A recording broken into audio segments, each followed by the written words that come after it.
The NBA that we all know and love is all about star power. When its biggest stars perform at the highest level, it takes the game to new heights. The league experienced this for the first time in the 1961-62 season.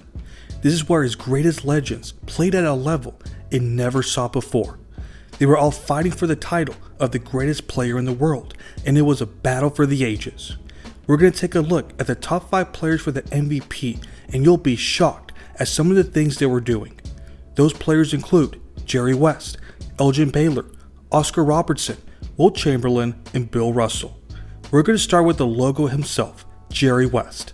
The Los Angeles Lakers were in a unique situation when Elgin Baylor was asked to report to military duty on January 2nd of 1962. They were losing one of the league's best scorers and rebounders. The pressure was going to be placed on Jerry to take that load. Was he going to be able to deliver? The good news was that he was playing much better compared to his rookie season. In the prior year, he averaged 17.6 points per game on 42% shooting. His level of play rose tremendously in the first half of the season, but now he was going to be the focal point of the offense. He couldn't defer to his star teammates anymore. Teams were now going to put all their attention on stopping West, and they were going to make him prove that he was worth all the hype. At that moment, a legend was born. In the Lakers' first game without Baylor, Jerry West went for 44 points on 54% shooting, 7 rebounds, and 6 assists against Wilt Chamberlain and the Philadelphia Warriors. 2 games later, he goes for 43 points on 46% shooting against Bob Pettit and the St. Louis Hawks. 2 games after that, Jerry West scored his career high of 63 points on 61% shooting against the New York Knicks. This was not the same player who was tentative and inconsistent in his first year. He was now able to assert his will and outperform the NBA's best players. Most teams are much worse when their star player misses an extended period of time, but the Lakers continued winning. He averaged over 34 points during that span, the same amount Baylor averaged the prior season.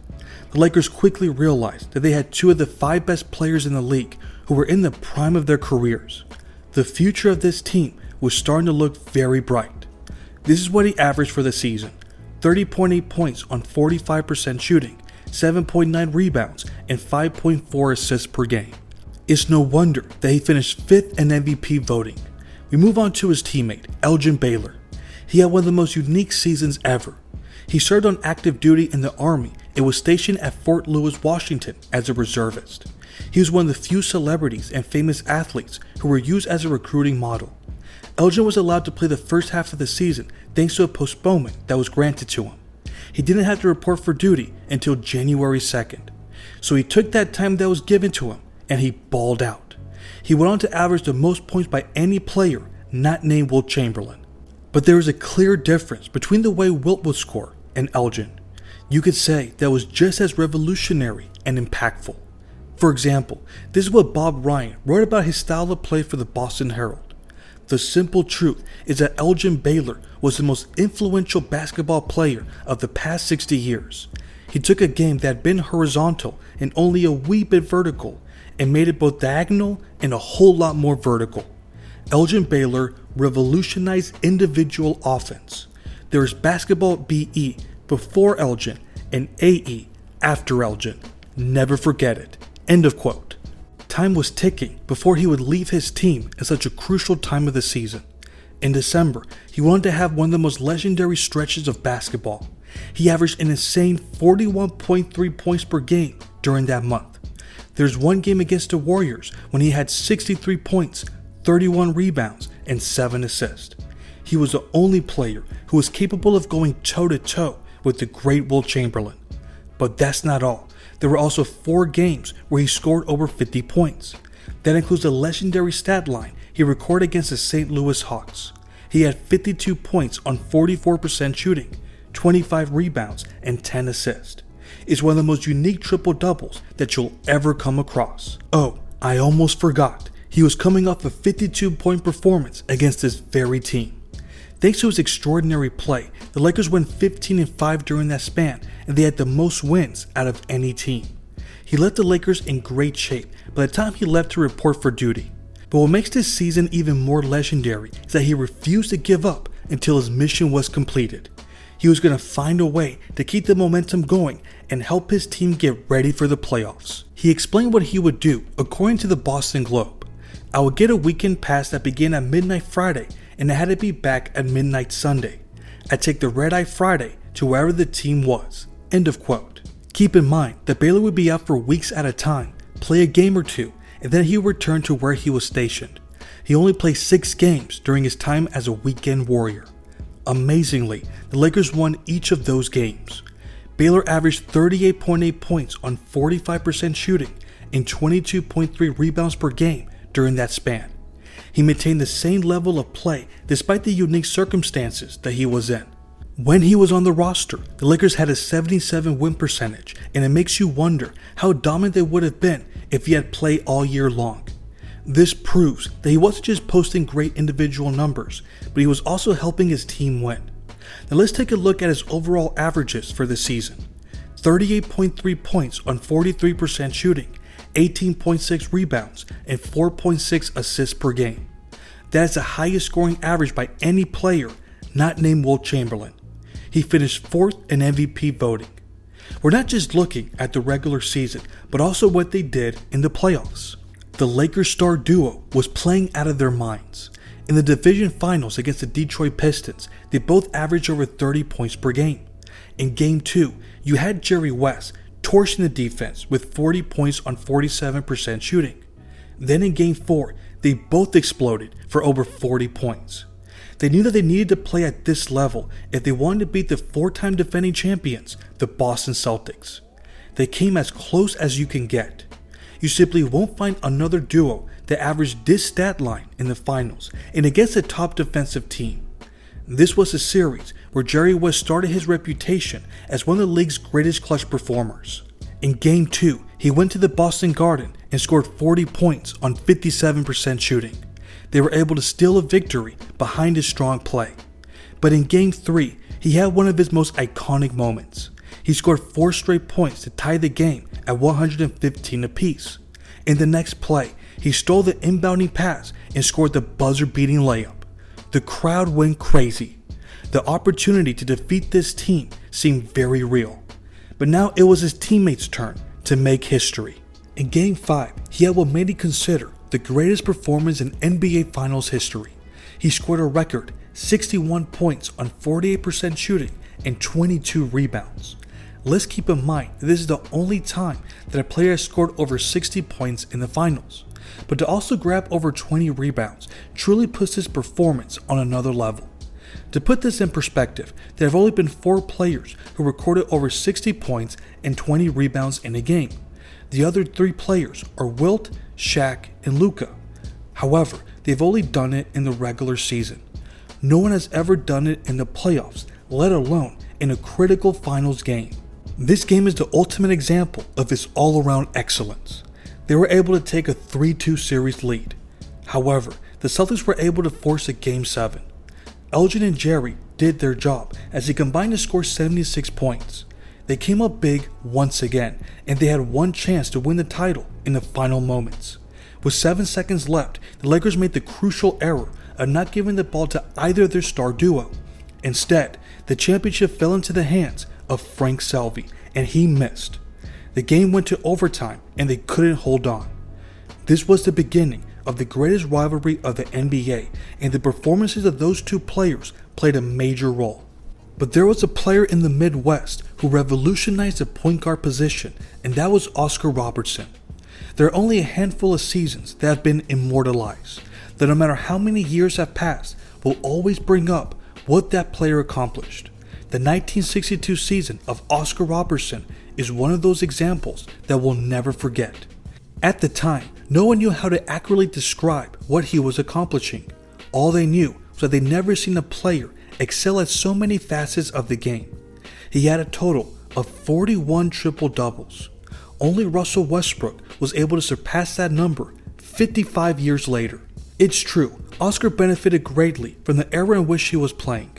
In that season, the average game featured 126.2 possessions. The average team also shot 42.6% from the field and missed 61.8 shots per game. That means there are more opportunities for him to rack up points and rebounds. However, it was harder to get assists during this era. It wouldn't be rare for players not to get credit for assists when they pass the ball to a teammate for a long 2-point shot. It was much harder for players to average double-digit assists, and he was able to shatter the single-season record that year. He also benefited from the physical advantage that he had over his opponents. Robertson stood 6'5" and weighed about 210 pounds.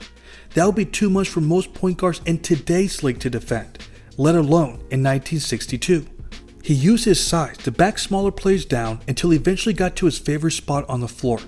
Then he would turn around and shoot the ball over the fingertips of his defender. It was money every single time. Up to that point, the 47.8% that he shot from the field was the highest by any perimeter player. In fact, that was only the 11th time that a perimeter player shot over 40% from the field while averaging at least 20 points per game. He wasn't just breaking barriers on how to be a dominant all-around player, but also how to be an efficient volume scorer. That was displayed all throughout the season, but there were a few times when he had some monster performances. There were 5 total games where he recorded a 40-point triple-double. His best game came against Wilt Chamberlain and the Philadelphia Warriors when he had 49 points on 56% shooting, 22 rebounds, and 7 assists. These type of games were a big reason why the Royals were able to improve by 10 wins from the previous year. He mentioned to the Tuscaloosa News that the team improved because they were working together more and playing together. You can bet that he was the main reason for their improved quality of play, especially when you look at his overall numbers. He averaged 30.8 points on 48% shooting, 12.5 rebounds, and 11.5 assists per game. Even with those historic numbers, he finished 3rd in MVP voting. The Royals reached the playoffs and their first matchup was against the Detroit Pistons. He played great in his first playoff appearance. He continued his strong all-around play and averaged a triple-double. However, he needed to experience some growing pains. In games 1 and 4, they lost by 1 point. He needed to learn how to close out games in the playoffs. He would have plenty of time to learn this skill. In only his second year, he set the standard on how to be a dominant all-around player, and we've only seen one player ever reach it. Speaking of unbreakable standards, we move on to Wilt Chamberlain. This is unquestionably the greatest regular season by a player, and it ain't even close. We all understand at this point that the numbers that he posted are somewhat misleading. There are many more possessions than they are now, and blah blah blah. We've all heard it a million times before. But on the other hand, they play the same 48 minutes as they always have. Nowadays, it's frowned upon when a coach wants to play their star player over 40 minutes in the regular season. It's an injury waiting to happen. Wilt wanted to play every second of the game, running up and down the court, grabbing every rebound, and taking shot after shot. And this dude averaged 50 points and 25 rebounds for an entire season. We should be marveling that an athlete was able to pull the impossible. This was a record-breaking season in every sense of the word. To start off, here are all the relevant records that he was able to break. He's the only player to record over 4,000 points in a season and to average over 50 points per game. He recorded the most 60-point games with 16 total. He recorded the most 50-point games in a season with 45 total. He recorded the most 40-point games with 63 total. And he's the only player to average more than 48 minutes per game for a season. Some of his most notable performances include the game against the Lakers, where he had 78 points and 43 rebounds. There was a game against Chicago, where he had 73 points and 36 rebounds. But nothing was bigger than when he faced the New York Knicks in Hershey, Pennsylvania. Of course, we're talking about the 100-point game. I shouldn't have to put this in perspective, but there is one stat that should be able to impress everyone. Just from that season alone, there were 39 times when a team scored under 100 points. Wilt could have defeated those teams by himself on that fateful day. The unfortunate thing is that there is no video footage of that historic game. There's only a radio broadcast for part of that game. By the way, this is what usually happens at NBA games during this time, something that I thought was common knowledge. So put your tin hats away, because we're not going to even entertain ridiculous conspiracy theories that this performance never happened. But to have an idea of how we reached the century mark, here's what Philadelphia Daily News' Jack Kaiser wrote about that historic night. Quote, "He made some he wouldn't have dared taken under ordinary circumstances. Long jumpers from 25 to 30 feet out with 2 and 3 men clinging on the wiry 260-pound frame. Power-packed dunk shots when he had to bull through, around, and over tight knotted defenders. Blazing speed that carried him down court for layups after he had launched a fast break with a rebound himself. He earned every point." End of quote. This game is the perfect representation of the legacy of this season. A lot of people were blown away by his performance, while others did not view it positively. Many players and coaches were upset about how this game played out in the fourth quarter.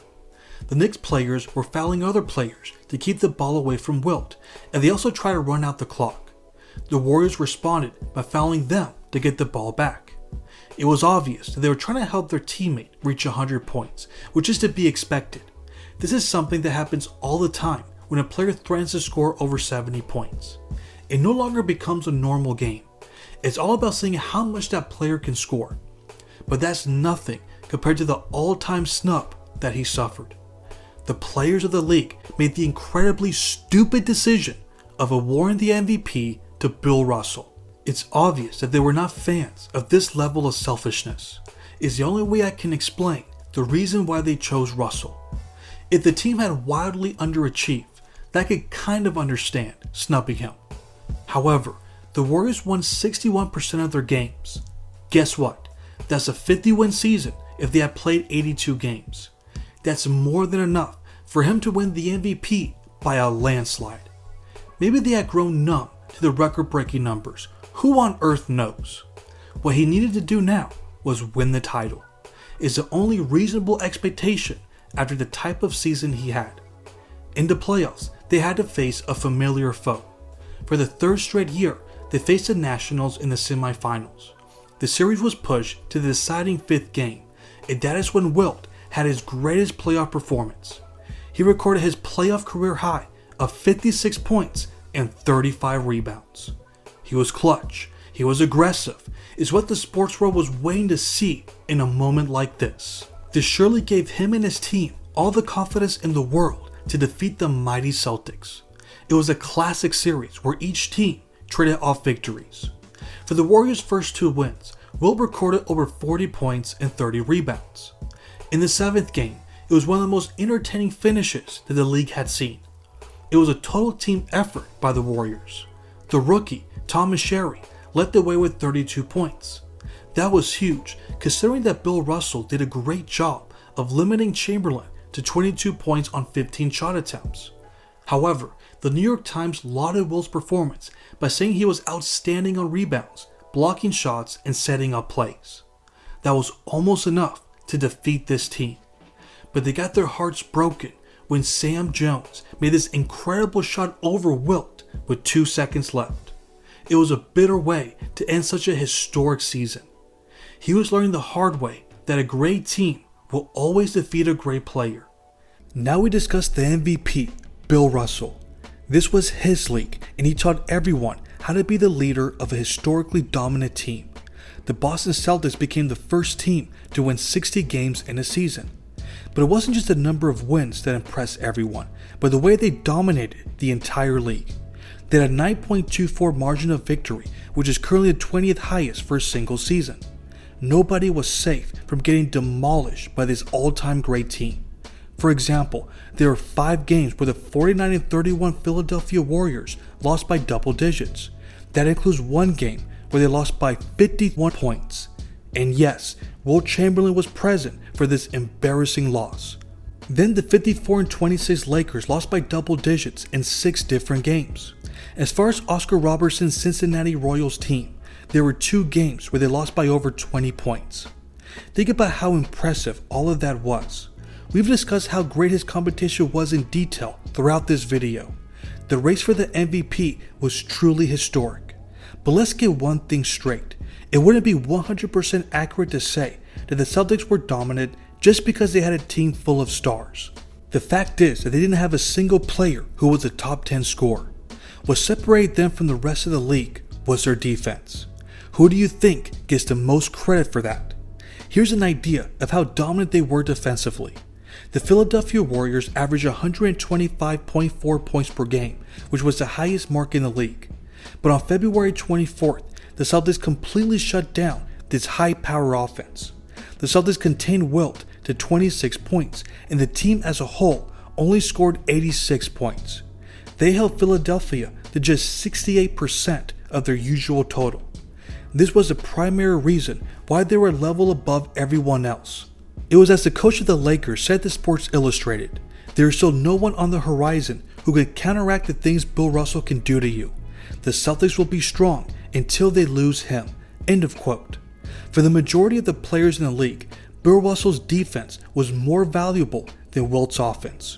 When you add the fact that he averaged the highest scoring average of his career, you can say that he did just enough to win the award.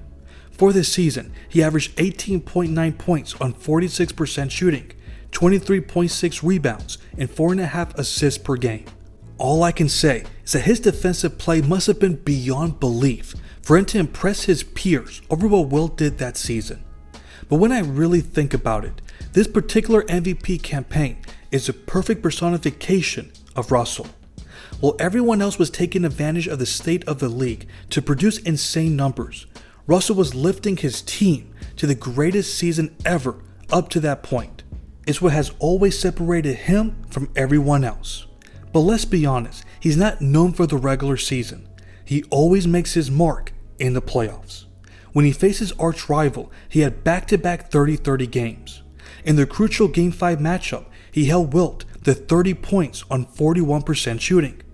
He also gets credit for holding the player who had the most dominant scoring season in basketball history to only 15 shot attempts in Game 7.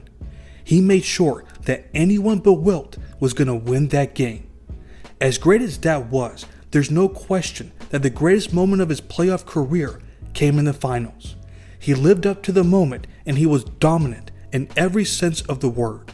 For the series, he averaged 22.9 points on 54% shooting, 27 rebounds, and 5.7 assists per game.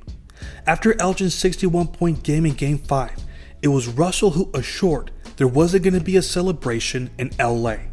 In Game 6, he had 19 points on 55% shooting, 24 rebounds, and 10 assists. Is it any surprise that this legendary season was going to end with a Game 7? This was a moment that the league needed, and the Stars didn't disappoint. As far as Russell, he had the performance of a lifetime. He had 30 points on 44% shooting, 40 rebounds, and 4 assists. That is the record for the most rebounds in a finals game. There was nobody who was more clutch. The bigger the moment, the better he played. He gets major points for the degree of difficulty of this title run. He had to go through Wilt, Jerry West, and Elgin Baylor. He certainly proved why he's easily in the GOAT conversation. This is what the Stars are supposed to do, to play their best when the pressure is that high. And Bill Russell set the standard of how a legend is supposed to play. But what about you all? Which of these legendary seasons is your favorite? Who do you think was the most deserving to win the MVP? Let me know in the comments. Thanks for watching.